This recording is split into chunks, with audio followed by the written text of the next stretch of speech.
everybody. Welcome to the Dental Handoff. I'm Dr. Kelly Tanner. I have with me today one of my besties, Kelly with an I, and I'm Kelly with a Y. Kel, how are you? I'm really well, Kelly with a Y. Yes, that's been a fun little interesting thing about our friendship of the same names with the different spelling over the years. I'm so happy to be here on your podcast. Yeah, so Kelly Swanson-Jaecks, for formal reasons, if you're listening Yeah. on the podcast. So Kelly's been on the show before, but she is one of my dear friends. And Kelly, I just wanted to see, obviously, what you're up to. I know that you just got back from the ADHA, and I wanted to ask, like, what was going on also with the International Federation of Dental Hygienists, because I think that a lot of people don't know what that's all about, and how they can get involved if they're interested. And so, yeah, how first of all, how was ADHA?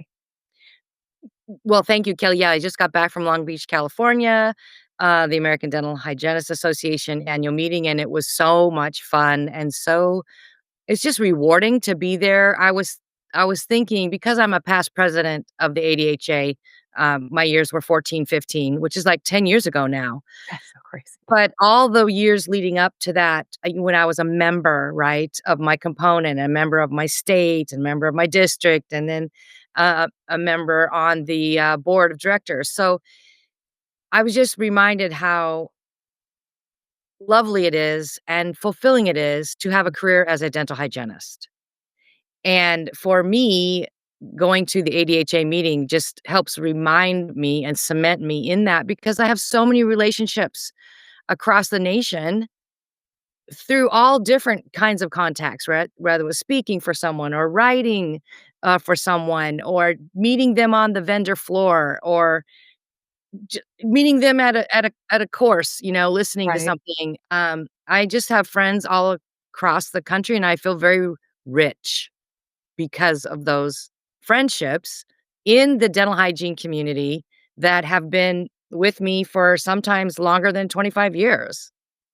Yeah, there's nothing quite like that, is there? It's you're just walking into, I don't know, I hate to use the word, say I hate to use it, but the word family, it just doesn't even seem to do it justice. You're just walking into your belonging, to where you belong. Into your belonging. I love that. That's a great phrase, Kelly. Yes. And I even went to a new student reception there, was hosted by Colgate this year. And, I go to the reception. Here I am. To them, I look probably like a grandmother. I mean, they're so young these days. Yeah. New professionals. And, I just go up and start talking to them, and they are like in awe, that they're talking to a hygienist or the past president of ADHA. But what I always say to them is, look, we all started. I started right where you are.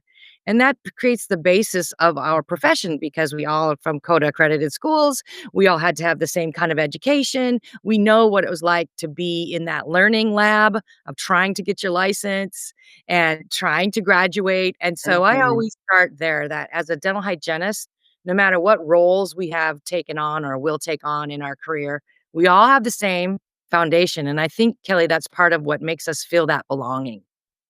Mhm. We have those shared experiences, and the not just the experiences, but the struggles, the challenges that we overcame something in ourselves. I Mhm. think, that's what school brings out in us, and I think that that's what being a dental hygienist is all about, how it brings the best out in us, and being with because I typically go to ADHA. I had a conflict this year, and it is that belonging of people who have almost the same, who have the beginning stories, the essence of your story, and going, we all have this common ground. And there's just the energy, the woo woo, of that when you walk into the room. Yes, that's exactly right. It was just, 3 days full of actually fun for me and reconnecting and that really positive energy, like you say. I loved it. So what would you, I mean, looking back as president, because I can't believe it's been 10 years now. That's weird when you say that, but of course it's been 10 years. I when know, you, when you, right? Right? Because you were my campaign manager when I ran for vice president, you were my campaign manager when I ran for president-elect, and both of those years, I was opposed. I had an opponent I was running against both of Mhm. those years, and for your listening audience, Dr. Kelly Tanner, she was my campaign manager for both of those years, so that friendship and going through the challenges, that runs deep with us. That was it was such a great learning experience, so, Kelly, I mean, and getting to meet all of the folks, whether they were voting for Kelly or not. I mean, the thing that I Right, hold near and dear is that you get to hear perspective. Like, I got to hear perspective, and I'm like, "Never thought of that. That's right, very interesting." And that's the opportunity that I think there is in serving at right. any level, component, state, right? Is that you get Yes. to learn that. Exactly, and that's what one of the beauty of ADHA is it brings together dental hygienists from across the nation. Mhm. Even you and I'm West Coast, you're East Coast, and so you and I, just 2 hygienists, have very different experiences, um, Yeah. and opportunities that come to us because of geographic region, so and it's I find it exciting to hear what's happening around the country. What are the challenges some other hygienists might be facing? What are the rewards that's happening around the country in the profession? So, yeah, it was really great. Yeah, so you have, gone on to serve for the IFDH and, much like the ADHA has with the House floor. Because as you were talking about the East Coast, West Coast, I was going back to the House floor for ADHA thinking, Wow, my mind was blown when I heard perspectives of folks on the West Coast." I'm like, "I didn't even know they were even thinking about that. Do they do that? I was like, "I thought I knew what other people were thinking and doing." But then you take that and you translate that to the International Federation and how different that is. What is your experience with that? Yes, Kelly, I love being a part of the International Federation of Dental Hygienists, and that's what the IFDH stands for, and to any of our listeners here, the ADHA is a country member of the IFDH. So, any ADHA member can also they are allowed then to become a member, an individual member of the International Federation, and I would, encourage anyone to do so. Y If your country is not a member country of IFDH, you don't have that opportunity. Mhm. So every hygienist who's a member of ADHA does have that opportunity. I've been serving in that position for nearly 9 years now. I know that sounds long, but the ADHA sends 2 delegates to the International Federation of Dental Hygienists to their biannual meetings. When I joined, they were having meetings only once every 3 years. Mm, So, we had a 6-year term so that we could have continuity over 2 different houses of delegates at the IFDH level.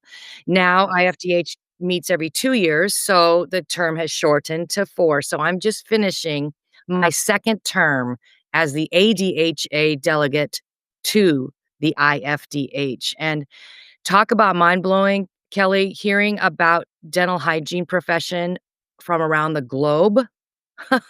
It's exponential compared to hearing from it around the States. Um, and it's really exciting to hear what dental hygienists can do in different countries around the world. Some countries, it is very much you are a dental hygienist and a dental therapist. Some mm, countries, the like, for example, Singapore, when I was working with them on my committees, they become a dental therapist. But the dental hygienist is wrapped in that title. hmm, So, every region of the globe and every country can have a little, of course, different practice acts and how they govern. So, right. I find that stuff supremely interesting. And all of these years, of course, I have been on committees, I have been co-chairs of committees, and we don't just meet at the annual meeting every 2 years. We are doing work all the time. I meet Right. every 4 to 6 weeks with my membership committee right now, and, my members are from the UK, Norway, Sweden, Australia, Italy, and the United States. So, my meetings start at, 5 a.m., Zoom camera ready for me, and it's 11 p.m. for my Australian colleagues. Wow. So you meet though, and of course they have a board. And right now, what's exciting for us Americans is our own Jill Rethman, past president of the ADHA. She is now the president of the IFDH this year. That's So amazing. yes, we'll be going to Milan, Italy in July to celebrate her and to have our House of Delegates. And I invite any American hygienist to come. It's going to be a beautiful time, and you wanna meet some global colleagues, that's where you do it. Wow. What's some of like other than what you just explained in terms of people start off like this, but they also have dental hygiene wrapped up in it. What are some different kinds of perspectives that you have learned about our profession of the opportunity that is there in other countries that you think would be, I mean, obviously for serving the public, it's all beneficial, but Right. wh- I guess what I'm asking, I want to ask so many things. It's like I almost just like want to plug into your brain to say, "What did you hear? What did you hear? What do you know?" Yeah. But all those conversations of all those different perspectives, what's like the coolest one that you could see that would actually that may be close to what we could pull off in the US? Yeah, great question, Kelly, because there are so many, but my experience with the IFDH, I was on a task force for, 2 or 3 years on dental therapy, bringing dental therapy and dental therapists into as a membership to the Dental International Federation, and that conversation, you think it's, multifactorial here in the United States, it is more multifactorial on the international level, but because some countries, like in the UK, the Association of Dental Therapists and the Association of the Dental Hygienists have merged. It's one Mm, association because we are all our allied health professionals with a focus on prevention. yeah, Primary focus on prevention, just when you're a therapist, you can do some of the more, easy extractions, easier, cavities and, taking care of cavitation and things like such as that. So, that I've been seeing that as happening in the United States kind of on a state by state right. level, and it also is country by country, internationally. Same with the, federation in Australia just merged the hygienists with the therapists. Wow. And so you think about if you were an emerging association, for example, what kind of continuing education tracks would you need to be providing for your members if you have hygienists and therapists as your members? Um, and then I hear the challenges of that. Those aren't, those 2 examples even of UK and Australia. There was lots of challenges along the way. Y Yeah. and there's challenges even at the House of Delegates of IFDH. Imagine if a policy comes forth, you think every country has the same opinion on if that policy is good internationally or not? I mean, that stuff, but I love that. I love that, and hearing why. Why do you think that way? What is happening in your country that is making you informed to think that way? Um, so all of that, I think the dental therapy issue globally is really something that I'm seeing mirrored and kind of happening in the United States. And Mhm.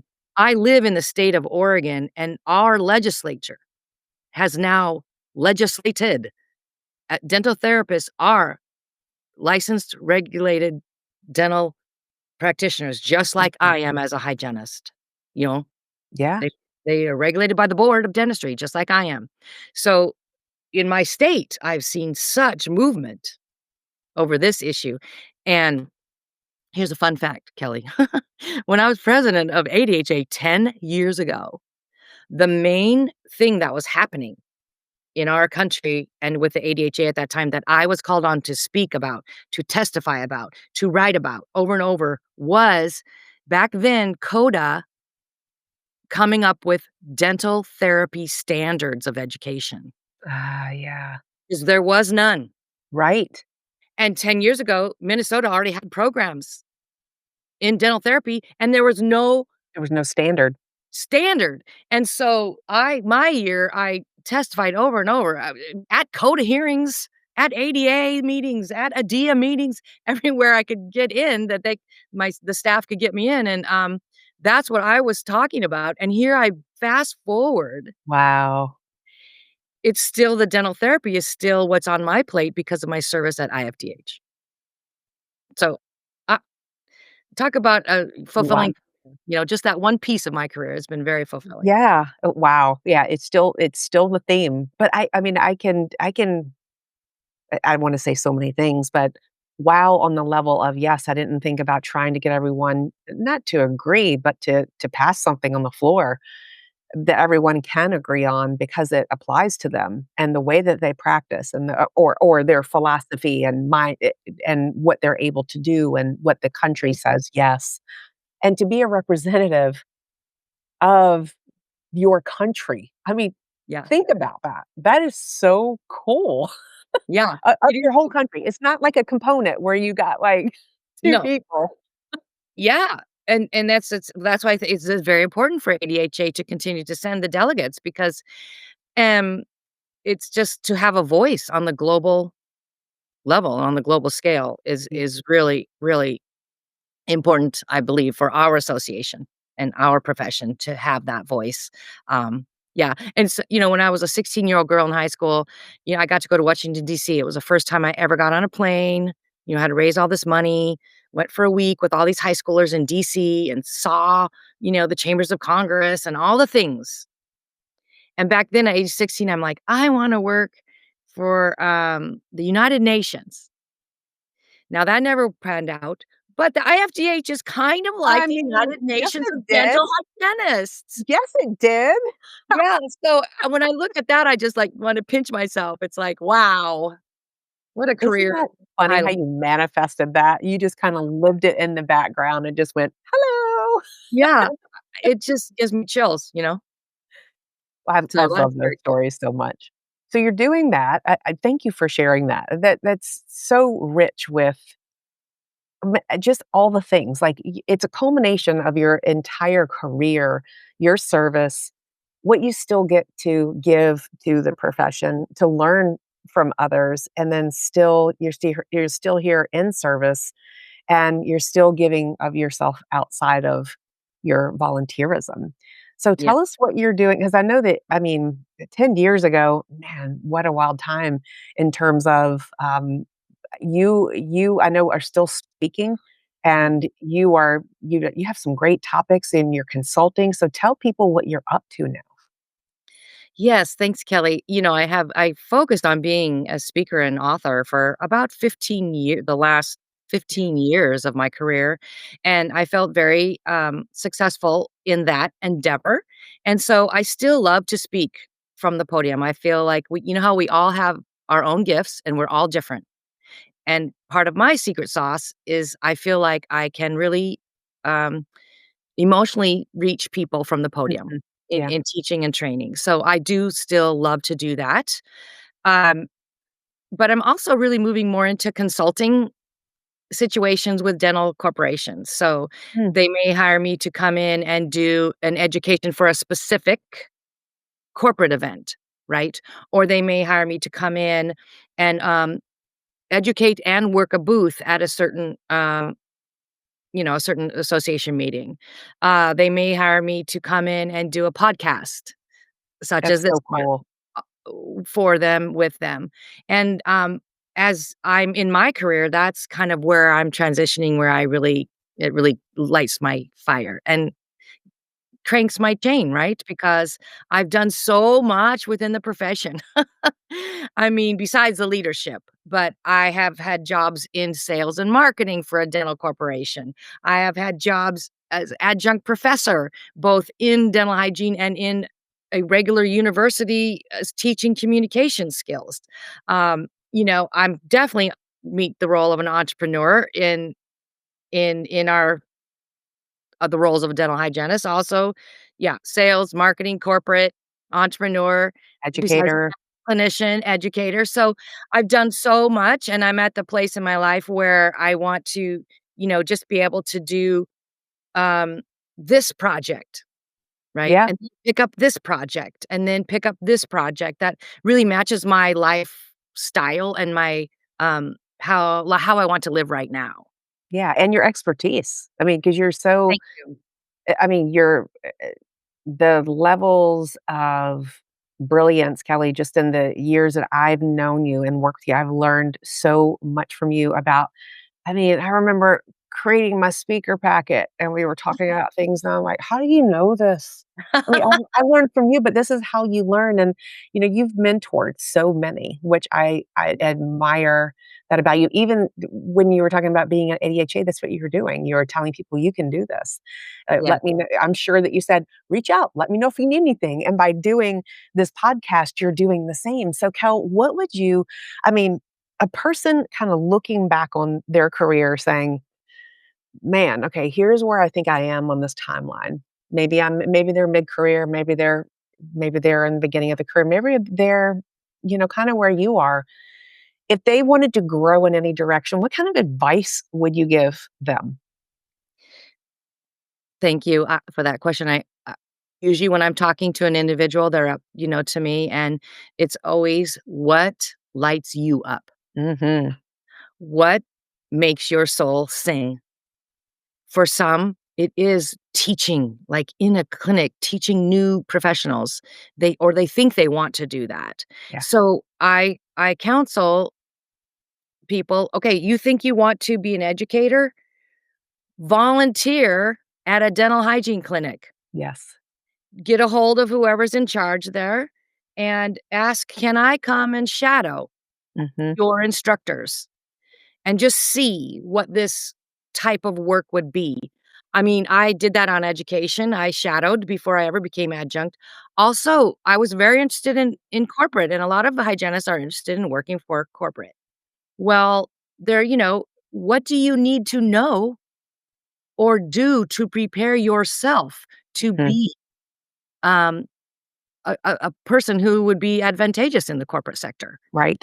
So, if you know someone who comes into your office or you know someone or you meet someone at a conference, it always people usually will always say yes if you say, "Could I buy you a cup of coffee?" Or, "Could I'm going home tomorrow, but I sure would love to have, a half hour Zoom meeting and ask you about your career. Yeah. What do you do in this role on the daily? And how did you get there?" Yeah. And I feel like being curious about what excites you, that is what's gonna lead you. Yes. I Because agree. not everyone wants to be a teacher. Not everyone wants to be on the speaking circuit. Are you kidding me? On a plane every 2 weeks? No, thank you. We all want different things because of who we are. Mhm. And so, find someone who's doing what you think you want to do and just ask them for 30 minutes of their time to not to tell them what you want, but to listen. How did they get there? And what is that role? What does it really pertain? What does it really mean? Yeah. What's the day-to-day like? Yeah.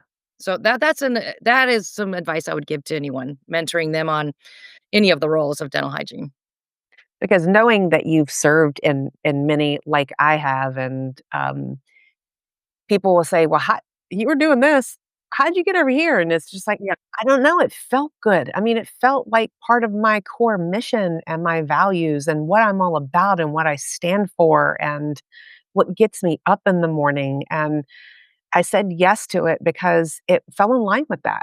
And I got that experience. I'm asked, and I know that you are probably all the time, do you want to teach this course? And sometimes I'm thinking, okay, that gives me the opportunity to develop that and to research it and to fold it into another course or to, I don't Mm, know, to be that person who can answer questions, not the expert at it, maybe, and that's okay too. You don't have to know everything to be able to speak on it or to be able to teach on it because you know as well as I am, whether you're president of the ADHA, whether you're the hygienist on the clinical floor, whether you're the speaker at the front of mm. the room, we're still learning.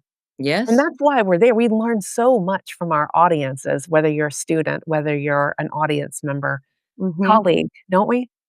Oh, absolutely, and it kinda touches on what, for me, is the truism of the truism, is it's always relationships. Mhm.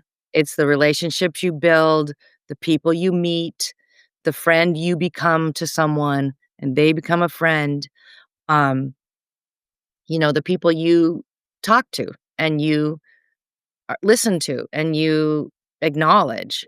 I mean, and I would say for me, because of my ADHA leadership journey, that almost every single launch point to a new situation, new work situation has come because of someone I knew who knew who knew who knew. Yes. And all of a sudden my name is bubbled, right? And so I don't make relationships for that. I fell in love with you the moment I met you. It was the energy. Yes. Yep. But you and I have had a symbiotic relationship over the years of being able to support one another, Yeah. in different opportunities and in different, um, things that might come up. But I don't know, for me, it's always being curious about what you wanna do and also being open and curious to meeting new people and creating relationship with those people. Yeah, the connection. And Kelly, I think that that's what dental hygiene is all about. It's about the connection. I know that's what it's about. That's what lights our heart up is being connected with the patient, being connected with each other. So if there's an area in life that you feel that you need more. And if you are feeling like you are curious that, like Kelly mentions, in a different area, or you want to learn a skill, or you want to branch out, and you're like, I don't know if I want to do that, connect with someone. You're really good at connecting. And even if you don't know where to start, you can reach out to one of us and Mhm. say, who do you know that I might start with? And that is your 1% direction, that step that you're taking that day to make a difference in your life of that future Exactly. version of yourself, right? Yes, and that's true, Kelly, and I say that to your listeners, shoot me an email through the contact that Kelly will put on this show because if I don't know the answer, I'll point you to someone who might know the answer. Mhm. And Kelly, just before got on this podcast today, I asked you about something and you said, "Oh, here's the person Mhm. I'll connect you with." And that is beautiful. And I thank you. And yes, the hygiene profession really is about that connection. So thanks for bringing that full circle around. That was great. Yeah, that's what we want. I think that is taking even hygiene out of it. That's what our patients want. Mhm. They want that connection with us. That's what makes us so special. Why we can why we are never going to be replaced because of who we Absolutely. are and what we bring. Yep. Yep. Exactly. Exactly. It's all that clinical piece as well, and the role the dental hygienist has That's in a correct. dental practice. Yep. Amen, sister. I just love it when can you guys see why we just love talking to each other? And I was like, I need to get you back on. I need to get you back on because you've been in so many wonderful things, and I think the the awesomeness about being wherever we are in our points of life is that retrospective look back of what was that like? Mm. What did I learn because of it? And what story do I get to tell for myself and help people tell out of their own lives? So, Cal, thank you for being on today. You're welcome. It was absolutely my pleasure. Love being with you. If you guys want more of Kel, she's on stages. Reach out to her if you're interested. If you're doing product testing, I know that you do so much, like different. You do so many different things with consulting. If you're a dental corporation who wants advice, if you are testing something, bringing something to market, if you want an educator who has passion, can you tell? That's all Cal. So reach out to her in the show notes. And Kelly, thank you again for being on. Thank you, Kelly with a Y. I'll see you And Kelly soon. with an I. To all of my listeners, I always ask the favor to rate the dental handoff with a 5-star rating on Apple Podcasts, because that's the one that matters. If you're watching this on YouTube right now, go ahead and press the like button and subscribe to the channel. And then even write a little comment, even if it's just a hi or hey Kel, or have a good day. It helps the algorithm find us and be relevant. So we will see you next time, everyone. Thank you for all that you do, the lives you touch. Love you guys. See you soon. Bye bye.